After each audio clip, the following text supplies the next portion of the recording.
Welcome to Brain in a Vat. Today we have a special episode for two reasons. The one is that we have Stephen Kershnar on the show, who is a favorite guest, and he'll be talking about whether we owe dead American soldiers or even live American soldiers any form of gratitude. And we also have a special guest host. Mark is not here today. Spencer Case is here today. Thank you, Spencer, for stepping in. Stephen, would you like to start with a thought experiment or a case? Yes, I would. So if you think about in the United States, we are in fact very grateful to veterans. And you can see this in several ways. Number one, there are public proclamations by presidents. Number two, we have two holidays, Veterans Day and Memorial Day. Number three, we have statues and memorials all over the place. Think about the Arlington National Cemetery. Fourth, people in private life, they say thank you to veterans for their service. Fifth, you think of language, right? We say that veterans serve, other people work. And then sixth, the salaries for veterans are quite high. So you think, look, the U.S. is significantly grateful. U.S. citizens are significantly grateful to veterans, but we don't have anything like this towards farmers, right? Farmers contribute an enormous amount to our lives. It's not clear most supposed to be alive without them. And yet there's nothing like this. Same thing with loggers and fishermen, right? They have jobs that are more dangerous than veterans in terms of the fatality rate, and yet there's nothing like the gratitude toward them. So the question, what explains why we have such a high level of gratitude toward veterans, but not towards other groups? So my argument is that we should not be so significantly grateful towards veterans. So my argument takes two forms. The first is to say, look, to be significantly grateful to someone like your mother, usually there are three conditions that have to be met. Number one, the person is motivated to significantly benefit you. Number two, they tried to benefit you. They tried to significantly benefit you. And number three, they chose a reasonable manner by which to do this. That is, number three is an epistemic condition. It's not clear that veterans meet these three conditions. Take the motivational condition. If you look at studies of why people enlist, right? If you look at the patterns of reenlistment, and if you look at why people fight, it's not clear that they're doing this on behalf of the American citizens. They look at things like adventure, salary, other benefits. If you look why they fight, the studies say that people fight for their buddies, right? The band of brothers, right? They don't fight for these broader causes. In terms of, did they try to benefit you? If you look at, did they actually contribute to our lives? If you look at an individual soldier, probably not that much. If you look at the collection of soldiers, then they contributed quite a lot, but that is true for lots of people. Consider, for example, farmers, sanitation workers, first responders, and teachers. And then if you look at, okay, was it epistemically reasonable? That is, was it a reasonable means by which to benefit the population? It's not clear this is true. If you look at some of our recent wars, things like Iraq or Afghanistan or Vietnam, it's not clear if this was really a reasonable way to which to benefit us. And with regard to some of the wars that didn't receive such popular support, like the war in Serbia or the Libyan war, it's even less clear this was a reasonable way by which to benefit us. Now, someone might say, look, it's just serving in general is the benefit, but then this is true for lots of fields. Second way to see this is that we're not significantly grateful to farmers. We are to veterans. What distinguishes them? It's quite hard to see what the difference is. So I want to first steelman some of what you're saying. So one thing I'd point out is where my parents live and where I have lived some of the time, McCammon, Idaho, is a town of less than 1,000 people, or if it's more than 1,000, it's only very recently more than 1,000. And yet they have a war memorial for World War I and World War II it's in the park, by the baseball fields. They've got a column with names of the people who've died from this little town, World War I and World War II, carved into it. And this is a town that does not have a grocery store, not a real one. You can get some produce in the gas station. They got a store in there, but they don't have a proper grocery store. You have to drive 20 miles to get to one. And a war memorial, that seems to suggest it's extremely important, or it's highly prioritized. So I'd also point to experiences that I've had. I'm a veteran and I was in Iraq and Afghanistan. And I felt uncomfortable about some of the degree or the extent of some of the effusive thinking.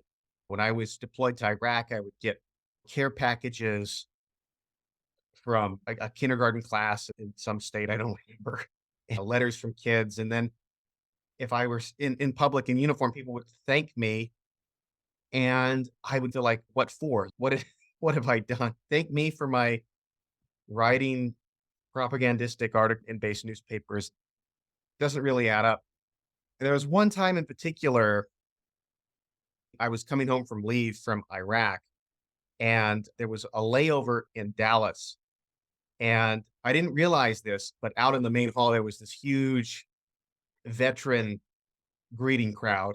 I didn't realize they were there. And so I had stopped and I was trying to use a payphone to call my parents to let them know I'd made it as far as Dallas. And so everybody else had gone through. And then I heard somebody say, there's one more, wait. And so I came out and it was like as if there was this entire enormous crowd there cheering, like I had just roundhouse kicked Osama bin Laden to the face or something. And I had the name tape on and they were like, Specialist Case. Yeah, you're the man. You're the hero of the nation or something. And this guy shakes my hand and says, thank you for killing terrorists. And I started to explain that I just wrote for the base newspaper. And he said it again. And I'm like, you're welcome. You're welcome. But I felt uneasy with the degree of this. So I think if your point is that we do too much of this, there's too much of this, I think that point is well taken. I think it's probably not generated as much from a sense of obligation as that I think the people who were there in that crowd get a sense of meaning and purpose by feeling like they're connected to this larger nation, by being there for the troops and all of this sort of thing. I think it's more that kind of a thing. So I think you make an excellent point. So let me address why I don't think it's owed, and then use that to address your point about whether this is an appropriate means by which someone could have their identity or express their patriotism. So think about individuals who are killed, injured, or take risks because they serve in combat. The first thing to note is this doesn't apply to all veterans, right? A number of veterans simply do not see combat and have not been killed or injured in any way, let alone in terms of combat deaths. So at most, this gratitude would seem to apply to those people who are actually involved in the fighting or who sacrificed enormously for it, not all veterans. Second, you might think that, look, job packages, that when you take a job, it has a certain package to it. There's certain costs and benefits, and that you pick the package which best fits what you want. And it's not clear you should get gratitude for doing that. So imagine your option number one is to work in a factory, or your option number two is to be an accountant, but option three is to serve in the military. And being in the military has some enormous benefits and costs. For example, you form excellent friendships. Think about the band of brothers. You have adventure, right? You take pride in what you do. You have a really strong sense of pride. You get in physical condition. The pay is quite good, and the work is meaningful. On the other hand, it has some major costs, right? You take some serious risks, not just physical risks, but psychological risks and risks of moral harm. You have to move around. You spend a lot of time from your family. You're under the control of others. You can't really resign. So it's a very distinctive set of costs and benefits. Is that a package that's a good package? The answer is it depends on the individual. So if you think that's a really good package for me and you take it, it's hard to see why we should be grateful when you took a package that fit your preferences. Third, we think about other people who do take enormous risks to benefit us, in a way to benefit us. Take loggers and fishermen, both who have higher fatality rates than veterans. You might think we shouldn't be significantly grateful to them. Why? Again, because they took this package that they thought was a good deal for them. It's a little hard to see what would generate the duty to be grateful to them. Now, Spencer made an excellent point. Spencer said, I think you're misconstruing it as the fulfillment of a duty. What's actually going on here is it's part of people's identity, or it's a way of expressing their patriotism. It's nothing like the satisfaction of a duty. Two things here. One, it's not clear that our identity should be tied in with violence, right? It's not that violence isn't morally necessary, But you might think if there's something distinctive about the United States, it's freedom, right? Our identity should be tied in with freedom, perhaps not the implementation of violence. Second, in terms of patriotism, the same thing applies. Why would this be a sort of a good means by which to show your patriotism, as opposed to really pushing forward things like freedom of speech or protecting the Fourth Amendment or protecting the Fifth Amendment? Why wouldn't it be tied to the protection of individual freedoms?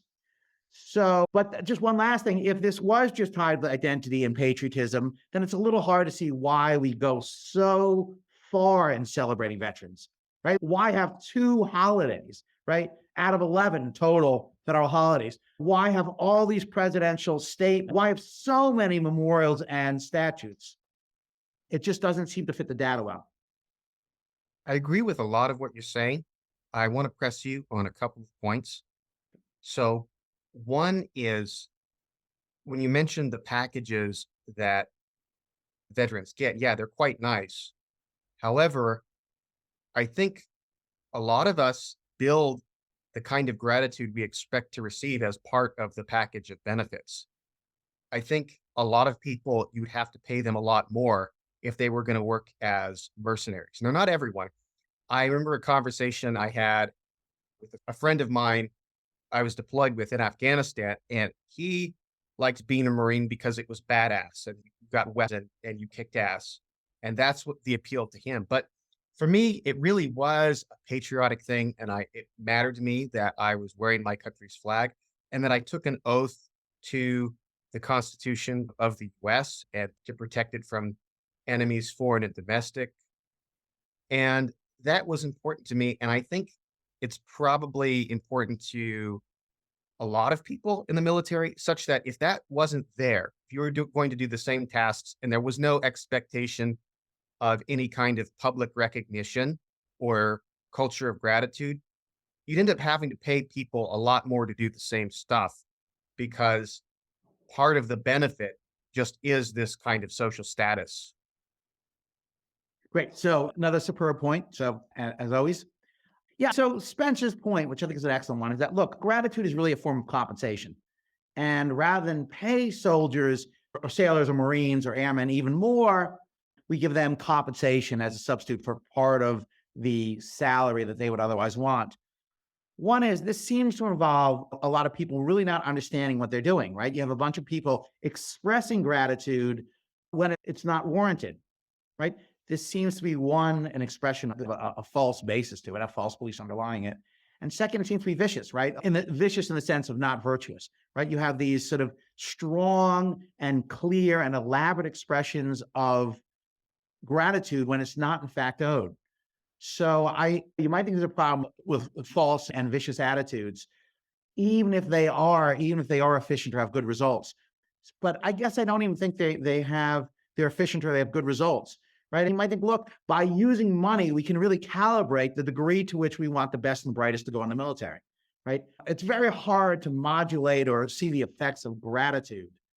Second, as I mentioned, you might be worried about attitudes that are vicious in the sense that being grateful when it's not warranted could be a sign of a lack of virtue. And then third, you might think it contaminates public policy decisions. Just 2 areas where this might occur. Number one, you think the selection of politicians. So roughly 7% of Americans are veterans, either were or are in the military, but 18% of Congress were veterans. And roughly 2/3 of presidents were veterans. So you might think, look, if it's just a form of compensation, this seems to be affecting who we select. Second, when you overplay gratitude, you might think there's certain policy decisions. That is, you might think that we keep on investing in a war which we're losing or not we're doing well at.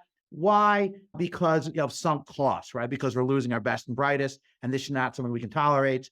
And you might think that's spurred on, at least in part, by too much gratitude. So I think, Spencer, your point's an excellent one, but I think, look, there's good reason to avoid these attitudes, both because they're inefficient, they lead to bad policy, but also just because they're vicious and mistaken. So, Stephen, I've got a bunch of objections, but I want to start with one because it's going to be important for later objections. It's going to be an objection tower. So, the first objection is when someone considers the motivations of a soldier, of a veteran, they could be considering the motivations of that individual qua individual or that individual qua soldier. Now, what I mean by that, think about the role of that person that you're thanking. So if the veteran is in army uniform, then when you thank them, let's say they're standing at attention at the time, when you thank them, what they're doing is at that moment, they're dehumanizing themselves in certain ways and embodying a role. So they're not representing themselves as an individual. And so when you thank them, when they're standing at attention in their uniform, you're not thanking them as an individual for their motivations because you don't know what their motivations were, right? As you say, they could have gone there for the band of brothers, or as Spencer said of his friend, that he was there for the big guns, or someone else is there for the thrills, or someone else is there for the money, or someone else. So what you're doing is you're thanking them for their role qua soldier. And that motivation, I think, is necessarily the motivation of protecting the United States' interests. So it seems like that first condition is met. So again, really interesting point. I think, look, you can't really thank a role. A role is not a moral patient. The same way that you can't be grateful to a car or a house in any sort of correct or meaningful way. It's not the sort of thing that's an apt target of your gratitude. The same thing is true for a role. An individual is an apt target for gratitude, but a role is not an individual. And then just more crudely, look, what are we grateful for at fundamental level? We're grateful when someone does a praiseworthy act that benefits you and was done in order to benefit you. But if you're thanking someone in a role, you're not thanking a person as an individual. But the praiseworthy act that he or she did was done as an individual. The person might also be in a role, but the individual, that the person was the one that did the praiseworthy act for you. And so that's going to be the appropriate target of an attitude of gratitude. So I think that's where we're going to start knocking heads, right? So think about when you get upset with someone for their role. You, for example, could get upset with an air hostess because the airline is treating you poorly. So you might say, oh, I had such a difficult time checking into this flight and it was delayed. And you go off at the air hostess whose individual capacities were not involved in generating that situation. So she's just the air hostess. She didn't check you in. She isn't responsible for the delay, but we feel that it is actually appropriate to be upset with the air hostess. It seems that if we do think that it's appropriate to be upset with the air hostess for her role within an organization, it's equally appropriate to be grateful to the air hostess if everything has gone very well with your flight so far. So I think we are upset with or grateful for individuals as they are operating within an organization rather than individuals as they're operating as themselves. And something Spencer said earlier mirrors this idea. So someone came up to Spencer and said, "Thank you for killing terrorists." And Spencer was like, "I didn't kill any terrorists. I was writing the newspaper. I was a journalist for," if that's correct, Spencer, "I was a journalist for the army." So, and the person who was grateful said, "That doesn't matter. You were part of the apparatus that did this. And that's what I'm grateful for." So I think that's what's going on. I think when people are grateful, they're not grateful to that individual. They're only grateful to that individual insofar as that individual operates within an organization. Can I piggyback on that? Within the army or within the military, you also have this concept of respecting the rank and not necessarily the person who holds it. So you salute the officer qua officer, even if that officer is personally a shitbag. You salute this person because they are the occupant of a particular role. And it's in virtue of the role that you salute them. So within a military concept, or within the military mindset, we do have this distinction in mind between the individual and the role. And there might be certain attitudes owed to individuals due to their occupying a role or serving some function. And so transferring that to this discussion about gratitude toward veterans doesn't seem like a huge leap for me. And then to piggyback off your piggybacking, think about the respect that one owes to the American presidency, regardless of who the president is. Maybe there'll be people who disagree with that, and especially in today's polarized times. But a lot of people would say, at least in times past, that the presidency, regardless of who fills that role, is owed some sort of respect. Great. Superb points. I like the piggybacking. So let's take the individual case of the flight attendant and consider, let's say the airline has treated you absolutely horrible. And so you scream at the flight attendant and you think, okay, was that it might be justified if it has good effects on the airline in some sort of consequential spaces. Probably not a good bet, but all right, that could be a justification, right? That's going to have good effect on it. She's going to know angry passengers avoid this. Perhaps. Still, though, it seems like you're picking on an innocent as a means of communicating. So not exactly a virtuous attitude, probably a vicious attitude, even if it has a good effect. It could be that you're justified in yelling at the flight attendant, but she didn't do anything, right? She did not do any blameworthy acts. In fact, she might be doing nothing but supererogatory acts, right? Going well above and beyond the call of duty. So it's a little hard to see why you'd be justified in yelling at her. Maybe have an excuse, right? You're not blameworthy because you're exhausted and you've been treated poorly for 8 hours in a row and you've lost your patience. Okay, but that's an excuse. That's not saying that you did the right thing. So someone says, okay, look, all right, so it's not justified by this good effects. It's not justified because the flight attendant was blameworthy, and it's not, you might have an excuse, but that doesn't make the act of permission. But you're not yelling at the person who is the flight attendant. You're yelling at the flight attendant, qua flight attendant. But again, that's just a property the individual has, right? It's hard to see how you can be angry at a property independent of the individual who occupies it.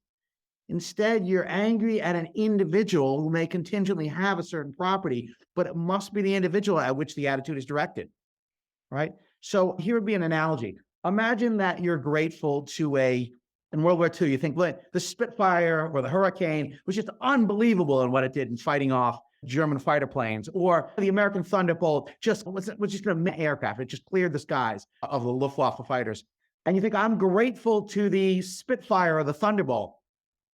It's not the sort of thing that's an apt target of gratitude. What are you grateful for? The engine, the 50 caliber guns, the tail flaps, the combination of these? It doesn't seem to be a moral patient, and it does not seem to be an apt target for gratitude. Same thing with corporations, right? If you say, look, I'm grateful to the corporation, you mean like the owners or the management? You're like, no, not the owners or the management, the corporation above and beyond that.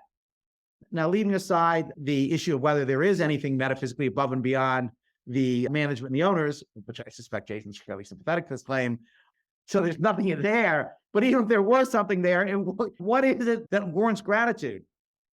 At bottom, to be grateful to someone, you have to have someone who's a responsible agent who did a praiseworthy act that benefits you, and they did it in order to benefit you. But if you're directing at something which is a mechanical instrument, like a Spitfire or Thunderbolt, an abstract entity like a corporation above and beyond the people who own it or manage it, it's not a responsible agent, and it didn't do a praiseworthy act, and it certainly didn't do a praiseworthy act to benefit you. In terms of Spencer's excellent example, you salute to respect the rank, not the individual who holds the rank, but the rank itself. Now, it's unclear what that means. How can you respect a rank? We could say, look, this is an efficient thing to have people do this, so we want to get you in the habit of doing it. But the notion that you actually respect a rank is not itself something that warrants respect, right? What about being a major or a colonel or a general per se justifies respect? Rather, it's the individual who occupies that role who warrants respect. And if so, then you don't respect the rank. You respect the individual in the rank, although we might want to get people in the military in the habit of doing this. Why? Because it leads to good habits, right? We want them following orders when it's really doesn't seem very prudent, and it doesn't seem particularly wise to do so. We want to get them in a habit. So I think this is just one of these things where we suggest that people adopt false beliefs because it's efficient in terms of warfighting capacity. I think you are setting the bar for gratitude way too high in a lot of respects. I don't see any difficulty in saying, imagine an athlete who has been sponsored by Nike, say, I'm grateful to Nike. Yes, I'm also grateful for the particular people who have pushed for me to be the one they were going to sponsor, but I'm just generally grateful to the corporation. I don't have any trouble with that. It doesn't seem odd to me to say something like that. But I think the more serious way in which you're putting the bar too high is you want to have this criterion of a specific intent to benefit you. Whereas I think that, as a matter of fact, there are opportunities for apt gratitude all over the place that go unrealized. And it's one of the things that we could most do to make our own lives better is to just express gratitude where it is owed. Now, so I'm willing to say, yeah, maybe we should be more grateful to other members of our society who are playing other important roles. Then that the criticism might be that given like a limited moral attention, it might be a little over the top to have so much focus on gratitude toward veterans when there are all these other groups of people to whom gratitude can be directed. So I think there's something to that critique. But I think you think of just a normal interaction. Like I'll take a Didi, which is like Uber over here in China. And thank you for taking me here safely and on time. And I always say thank you. And is this person intend to benefit me? No, this person intends to make, 15 yuan or whatever it is by doing this job. Nonetheless, this person has benefited me. And I certainly don't want to say it's vicious for me to express appreciation for this person having helped me. There's a lot to be said for people who do things to make a living in a decent way, in a way that makes other people's lives go better. And I think you are defining like appropriate standards for gratitude in such a high bar sort of way that you're going to end up excluding a lot of that. And it doesn't seem to me that's warranted. So in a superb objection, let's look at an isolation test. So imagine we have two neighbors, person A and person B. So person A goes through enormous amounts of effort to discover whether or not there's an oil reservoir under his property. He gets injured. He has to make new inventions. He takes enormous risks. He spends money. He discovers this enormous field below his property and his neighbor's property. And so he makes a lot of money because he starts drilling it and selling it. And his neighbor, seeing him, does the same. Now, A couldn't care less about B. It's not that he liked him, he disliked him. He didn't even show up in his calculus whatsoever.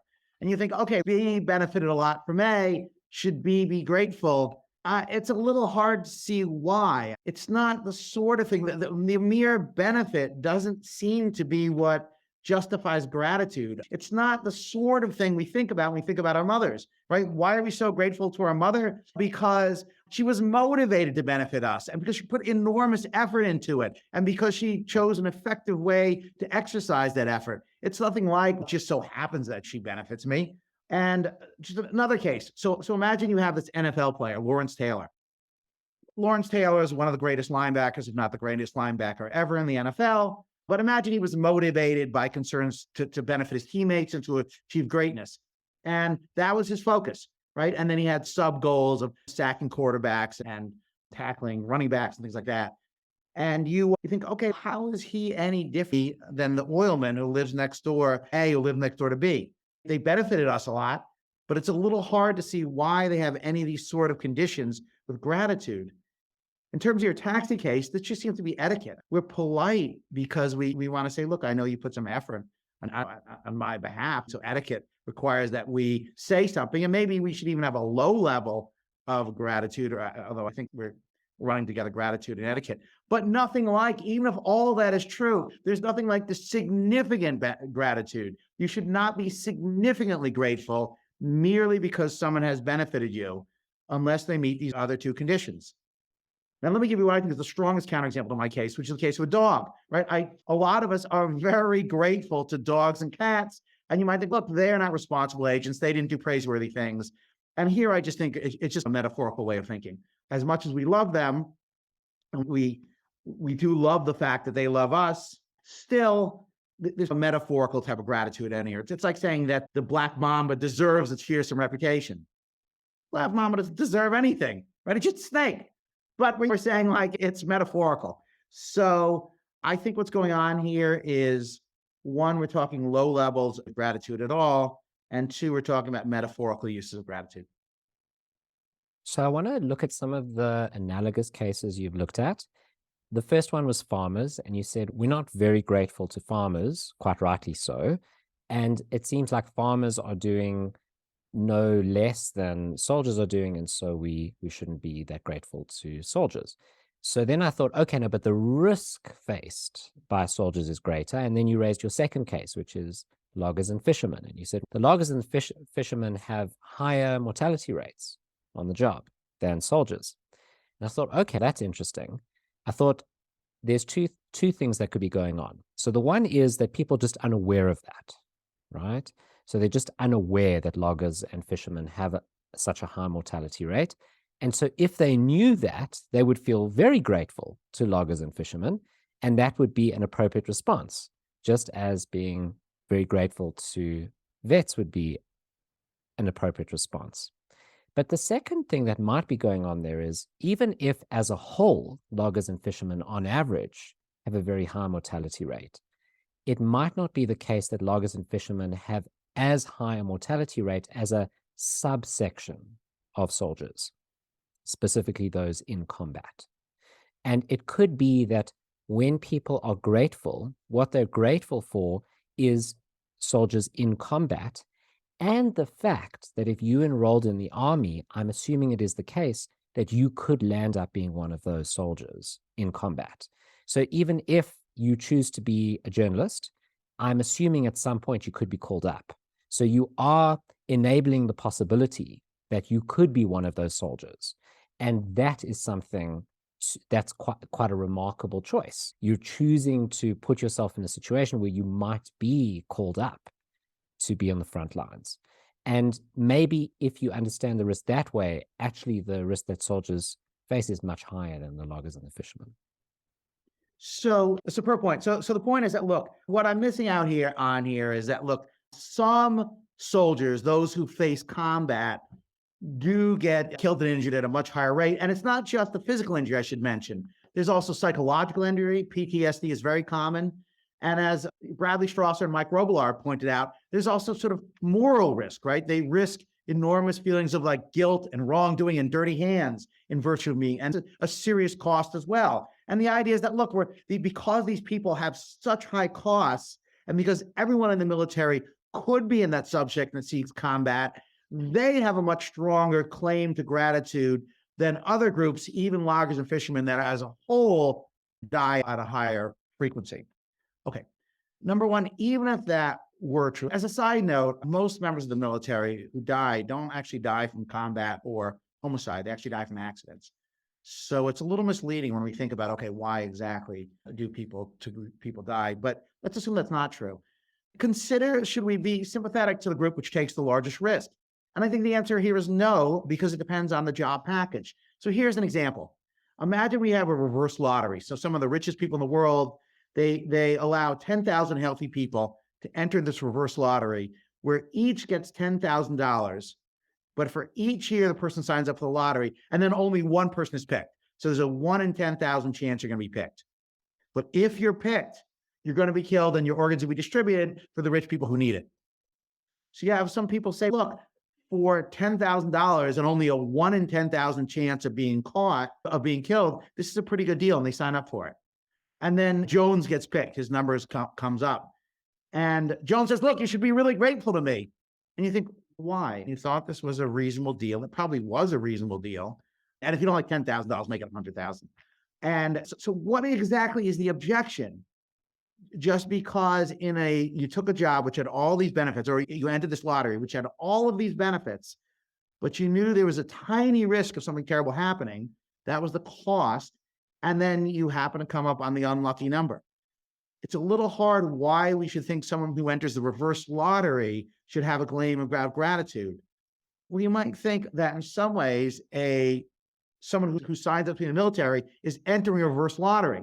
There are all these huge benefits, but there is a significant risk of physical injury, psychological injury, or moral injury. And you might think, well, that's the reverse lottery that you've signed up for. And again, the job package here is on some accounts, I'm using an older study, so maybe things have changed, but it used to be that enlisted men, their salary, as judged by the RAND Corporation, was roughly 85th percentile of what people of comparative job skills have. And for officers, 84%. And that really underestimates it because it doesn't include benefits. The benefits package for the military is enormous. It's something like 50% of their salary as opposed to a third of the salary for other fields. So, for example, a member of the military can retire after 20 years and get a defined benefit. Now ask yourself, how much would you have to pay in order to get some sort of deal where you can retire after 20 years, get a defined benefit for as long as you live? That's an enormously valuable thing, and that's not included in the salary ranking. So you might think, is it a good deal? Why are the high salaries a good reason to think it is a good deal? Plus all the other things. Your choices are being in the military or working in a factory. And being in the military, you have these great friends, band of brothers, adventures, right? You take pride. What you do is meaningful. You have high pay and you get in shape. Is that worth it? Again, it depends on the package, but it's hard to see why we should be grateful when you took this deal. It is a good deal for you, and arguably it's a good deal, period, but you were unlucky. So I like your point, but I think the short version is, no, we should not be grateful. It's a reverse lottery case. We should not be grateful in the case of reverse lotteries. And in fact, we should not be grateful because a person took a job package, which was a good deal, was a good deal for them. Okay, these job packages carry risks with them.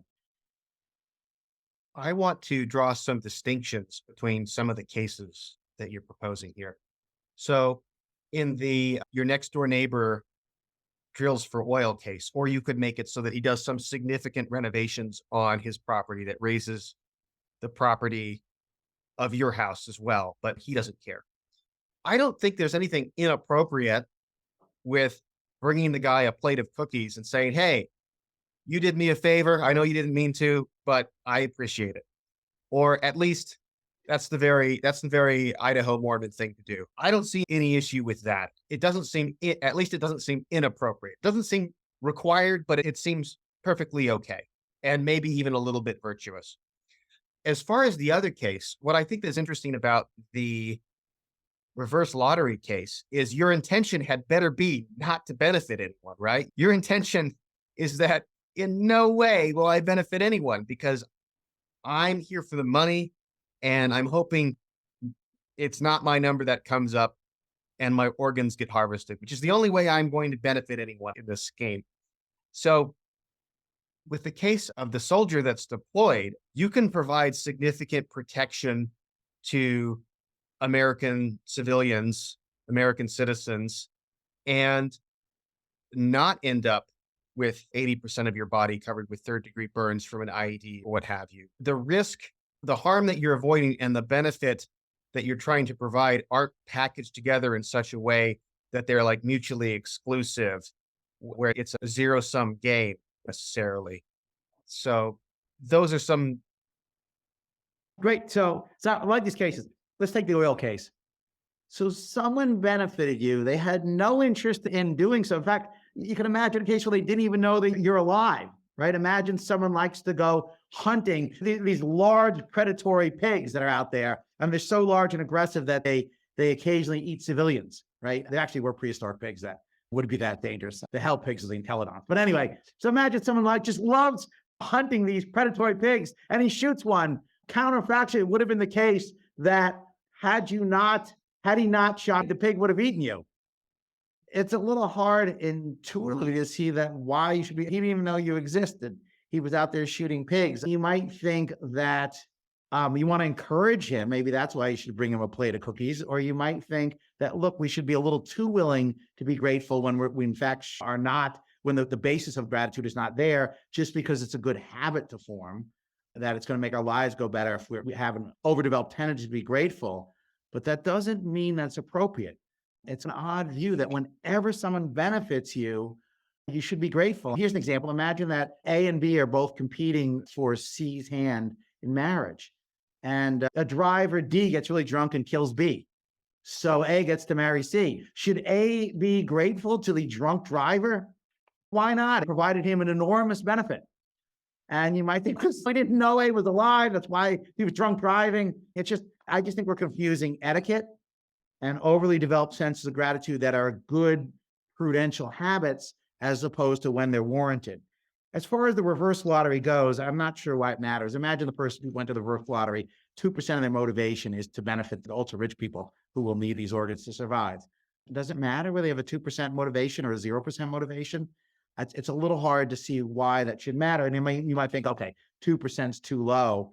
But when you get high enough to someone who's like donating a kidney when they have nothing to gain by donating a kidney, but for their love and desire to benefit another individual, then we move far away from reverse lottery. And also we move far away for the reasons why most veterans seem to, or at least a lot of veterans, I should say not most, but a lot of veterans seem to enlist, why they re-enlist, and why they fight. As far as it not being a zero-sum game, I'm not sure I see your argument. Part of the reason you get these benefits with the military is because they're going to have these ultra harsh conditions in which they're under conditions of combat against very talented and skilled opponents. That's why you need such a tightly knit band of brothers. So they sacrifice each other under these extraordinary tough conditions, right? That's why you need to be in such physical good condition. That's why you take such pride in your ability to be part of a team, right? And to follow orders. That's why it's so important. That's why you think it's so meaningful, right? Because you're part of this team, because the team matters to you. And they matter to you in the same way that your siblings matter to you. So he said, we remove the danger. It's unclear why we would need these other elements. So I'm not sure what you mean by it being a zero sum, but I just think, look, the risks of combat explain some of the positive benefits of being in the military. So earlier I suggested that maybe we're grateful to the role or grateful to the person as they instantiate that role. Now I'm going to suggest a different account. So this account is that we're grateful for a situation. We talk about this often, right? So at least in new age talk, there's this idea that you should be grateful for the things you have in your life.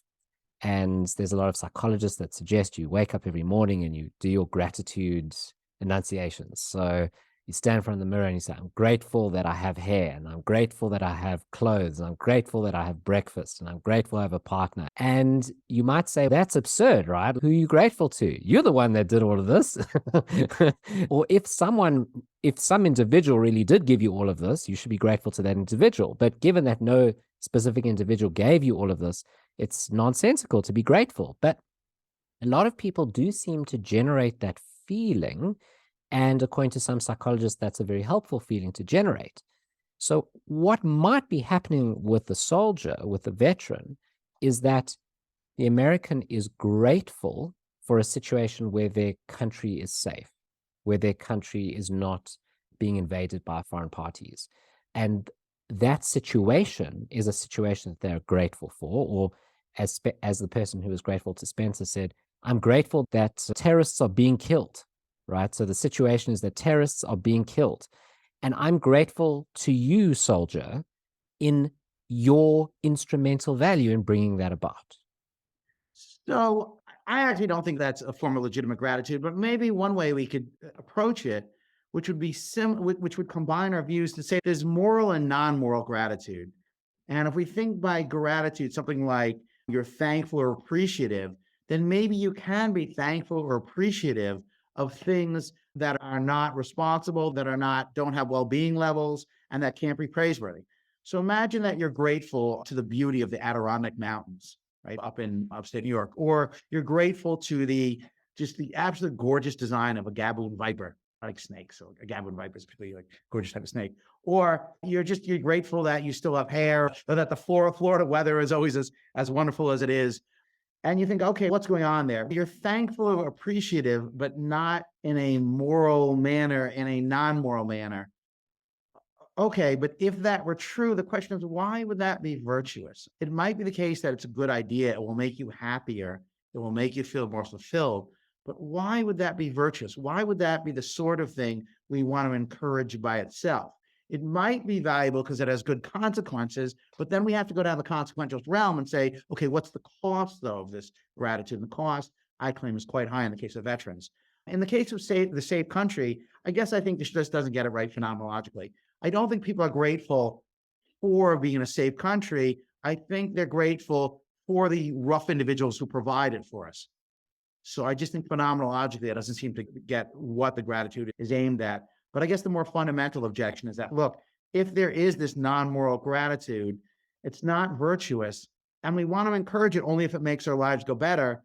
And in the case of the military, I doubt that it does.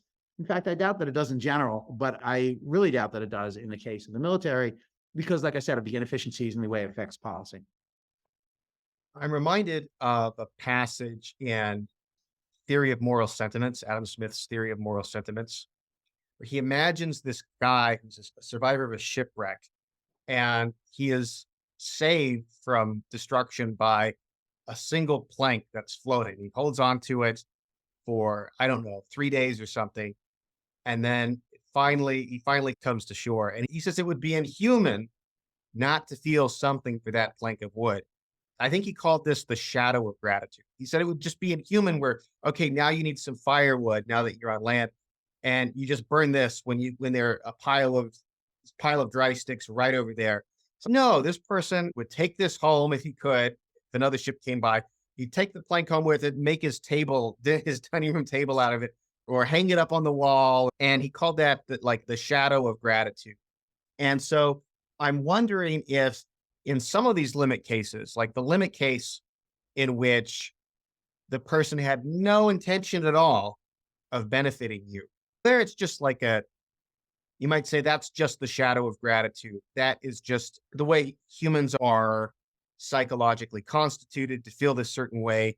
But it really just it's reflective of the more paradigm cases in which it's actually apt.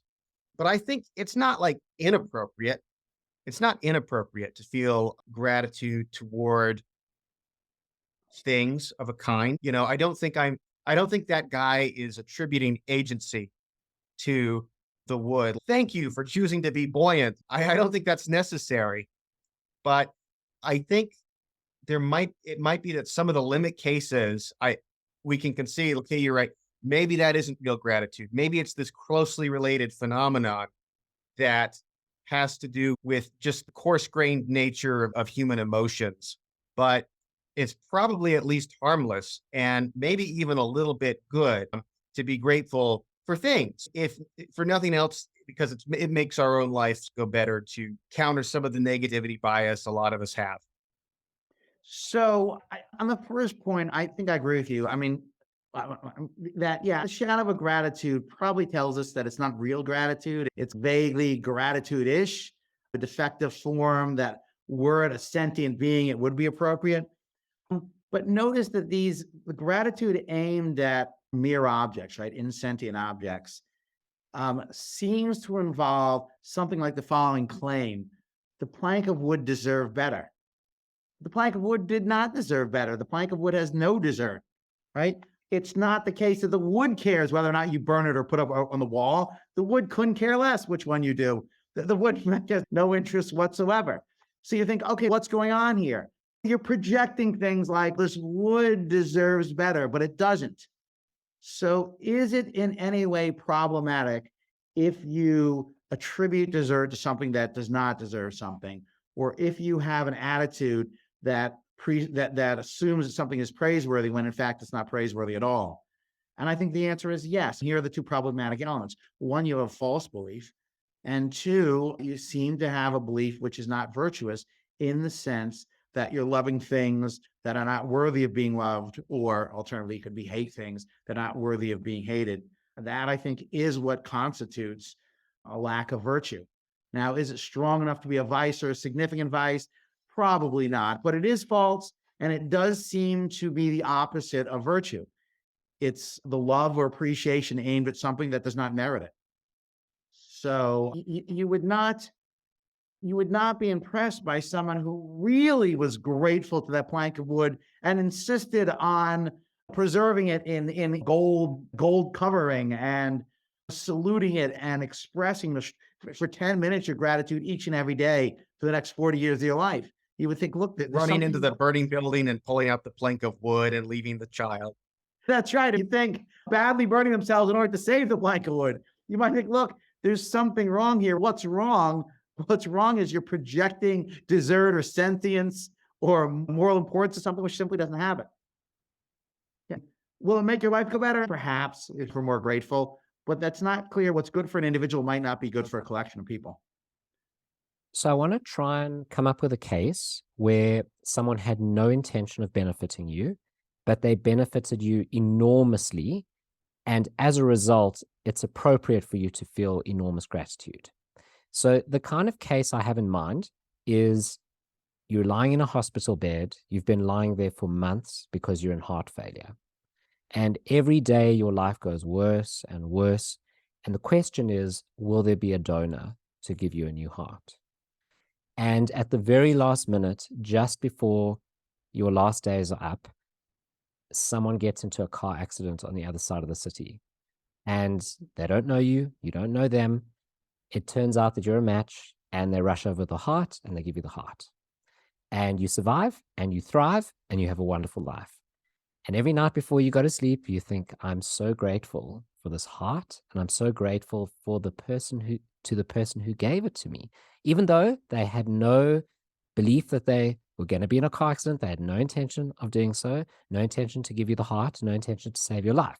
You might still be very grateful, and we might think, and this is the crux, we might think there's something wrong with you if you didn't feel grateful, which really nails down the idea that the gratitude and great gratitude is appropriate. So I like your point. So the idea is that this is a case where the person had no inkling that I exist, but yet his art keeps me alive and has led to my excellent life. And I should be grateful not only to the individual who died, but also the heart. Now, note a couple things here. One is there doesn't seem to be a stopping point to this. Imagine that the reason the person's heart was available was because he was walking around in a safari and a spotted hyena came up and ripped off his head. So seeing that he's obviously not going to make it, they pull the heart out and they save him. And you say, okay, you should also be grateful to the hyena. Why would you be more grateful to the man than the hyena? Neither one was both, but for their actions, you wouldn't have existed. What about the reason being that, unlike the hyena, the guy whose head was ripped off or the guy who died in the car accident, they suffered, which is then analogous with the soldier. Okay, so the person suffered. I guess I was thinking that they didn't suffer with the head, but imagine they did suffer. So it was painful, head tearing. I guess I'm just not seeing how that's. Notice just how different that is from paradigmatic gratitude, right? It's nothing like what your mother does for you.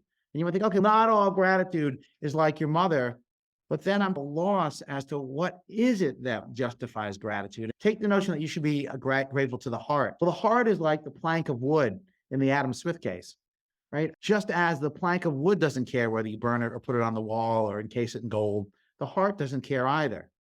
So why would we be grateful to the man who was attacked by the hyena, but not the hyena and not the heart? He suffered. We can imagine that the hyena was suffering too, right? The hyena was starving. Would that make a difference? Would we then be grateful to the hyena if he was suffering terribly and that's why he did that? I agree. I think suffering is not going to be the right distinction. It'll have to be something like the On end, top of, the yeah. interests or the ends of the person who died were severely cut short versus the hyena was pursuing its ends. But even the suffering, it's not clear to me the suffering is relevant. So imagine you have two cases of single mothers who through enormous effort, they work two jobs, but they're always fun and they raise a child in really difficult conditions in Detroit and they do great jobs. Really wonderful job. Their children who grow up to be very successful. The daughters grow up to be very successful women. In the first case, the mother loved being a mother, right? To her, that was just the best thing ever. She loved all the time with her daughter. She couldn't imagine anything more meaningful and more fun. In the second case, the woman hated it. She just was not a natural mother. She hated every minute of it, but through sheer Kantian obligation, she soldiered forward and did just as good a job as the first mother. Is it the case that we should be more grateful to the second mother than the first just because the second mother suffered more? I guess I just don't see it. The fact that you enjoy doing something doesn't seem to reduce the gratitude that you're owed. So for the same reason, when the person dies in a car accident, it's not clear to me that it should matter whether the person suffered. any more than it should matter in the two mothers case. So I guess I don't think suffering is itself a basis for gratitude, although it could be a test of to what degree did a person perform actions or have the proper intentions to benefit me. If they were suffering, they might have had to really focus their intentions or put forward more effort, more actions. But I guess I just don't think suffering per se is a basis for increased gratitude. I could have told that guy that I enjoyed killing terrorists so much that he's relieved of his obligation to be grateful for me because I already got enough good out of it. Right, that's Uh, right. If you said, look, that's an excellent point. If you said, I enjoyed the hell out of it, right? Then should he say, oh, in that case, no offense, but I must rescind my expression of gratitude. In fact, it was unfitting. And I guess that just doesn't seem intuitively correct to me. I've got just one question left, Steve. I want to know, is there any set of circumstances in which you think it would be appropriate to have this kind of gratitude toward veterans? The US is a very secure nation, not really existentially threatened by very much other than nuclear weapons. Lincoln said we're going to live till 1,000 years or die by suicide. I think I know which it's going to be at this point. But there are other countries that really face significant external threats. Israel, maybe Ukraine, where their independence or their political existence is threatened. Are there other countries or are other situations in history where you would say, yes, gratitude towards the military really is appropriate here in something like the amount that we have of it? Or what do you say? Yes. So where the three conditions are met, then I think significant gratitude would be owed. So if the people in the military really do join primarily, or at least they have a sufficient motivation to protect a certain section of the population, where they do try hard to provide a significant benefit, and whether it's a reasonable means to do so, then yes, I think significant gratitude is owed. I just don't think that's met in the case of American veterans. And I don't think it's met in the case of farmers or first providers or teachers or intellectuals or sanitation workers. So while I do think if someone were to meet those three conditions to a sufficiently high degree, this much gratitude would be correct. I just don't think it's going to be true for any of those groups. Why no gratitude towards sanitation workers, for example? Right? That's a difficult, nasty job. And you can imagine how much would be suffering if no one took care of the sanitation. So I guess I would say, well, what distinguishes then a veteran from a sanitation worker or from a farmer or a first provider or a teacher? Stephen, I think that it's a real mark of impressiveness that you've managed to stoop us to really difficult counterexamples like loving a plank of wood or a heart from a being grateful to these things rather than direct cases. So I think you've done a fantastic job of making a highly controversial and initially counterintuitive position very plausible. Thank you for very much for being on the show, and thank you, Spencer, for co-hosting. And I really enjoyed the conversation. I just wanted to say two things. One, despite my attacking gratitude toward veterans, I actually am very grateful to the two of you that having me on my show. I think it's an enormous pleasure and honor. And I think I'm just enormously appreciative that you have me on your show. And also, as always, my work reflects my own views and not that of any employer or group of which I'm a member. So thank you for having me, and thank you for your excellent questions and for just a wonderful opportunity to speak to the two of you.